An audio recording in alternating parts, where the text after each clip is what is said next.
Hi, welcome back to Tales Along El Camino Sierra. We hope you've been enjoying these programs because we've sure been enjoying putting them together for you. Remember, we upload a new episode every Thursday, and we'd really appreciate you subscribing to our channel if you've been enjoying them and sharing them with others as well. So with that, we hope you enjoy this tale. This tale of Eastern Sierra history is episode 19. Glacier Lodge, the Jewel of the Sierra. It's difficult to consider any one of the many scenic resorts, lodges, hotels, and camps in the Eastern Sierra as being better than any other. Each one has its own special uniqueness and attractiveness. They all have the commonality of having provided hundreds of thousands of weary city dwellers special lifetime-lasting memories of their time along El Camino Sierra. One resort in particular ranks near the top of the list for both tenure and developing emotional ties to it. The first resort in Big Pine Canyon was started in the early 1900s, simply known as That Place Up Big Pine Canyon at first. It consisted of a few small cabins, a tiny hotel, and a dining room, and a few miles further up the trail, at an elevation of 11,000 feet, they put in a few tent cabins catering to the hardy anglers who came up there to dip their line in the numerous nearby lakes.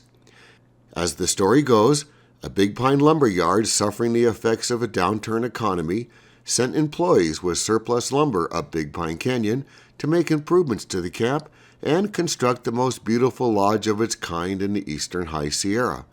The result of their work was named Glacier Lodge, and 5.5 miles further up by foot or horseback, they built Lake Camp. Glacier Lodge was a stately hostelry that was often described as a more affordable but equal in comfort and alternative to the fine European mountain resorts. For years, it promoted itself as being the nearest High Sierra resort to Southern California. And despite its remote location, Lake Camp, located on the shore of Fourth Lake, offered nothing short of extremely comfortable backcountry accommodations. A 1940s brochure boasted that Lake Camp had cabins, tent cabins, and newly floored tents. Boats may be had at a reasonable rate, dining room, and hot showers. Not too bad for 11,000 feet, huh? It's interesting to note that the brochure also mentions that Walter and Maud Dow, the proprietors of the Dow Hotel in Lone Pine and the Winneduma Hotel in Independence, were also the owners of Big Pine's Glacier Lodge at that time. Miss Belle Tyler was the manager of Lake Camp for a good number of years. Tyler was known as a great cook who could turn out delicious sticky buns on a large wood stove, which wasn't an easy feat at that high of an altitude. Belle was also the winter caretaker at Lake Camp for a number of years, and the snow would sometimes pile into 15-foot drifts for Belle. Tough lady. During the 1930s, Glacier Lodge was owned by a gentleman named Pete Holmes, who didn't have the best of relationships with the nearby Big Pine Pack Station's owner, Ed Sargent. No one knows for sure why the two men didn't like each other, but some friction definitely existed.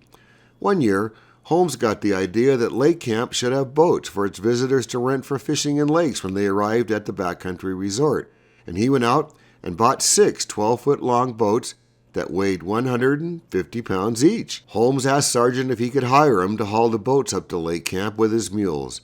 Sargent quoted the steep price of $125 for each boat. Holmes and his partner said they'd rather haul the boats up themselves. They fashioned wooden slings and proceeded to push, pull, and drag 3 of the boats 5.5 miles and 3,000 feet up the trail to Lake Camp. Fortunately for Holmes, he eventually worked out a price of $25 each, and the mules hauled the remaining 3 boats up the trail to Lake Camp. Glacier Lodge retained a loyal following of guests throughout the years. Over time, it became known as the Jewel of the Sierras. Former Sierra mountaineer Norman Clyde was Glacier's winter caretaker during the 1950s and 60s. In 1959, while Norman was briefly away, a huge snowfall buried Glacier Lodge, followed by an avalanche that literally sealed the building, and it even destroyed a few cabins. The end result, the propane built up, and then there was a huge explosion that was set off and destroyed the main lodge building. But it was soon rebuilt, but in 1998, Glacier Lodge suffered another mortal blow, this time at the hands of a fire. Plans to rebuild it never came to bear.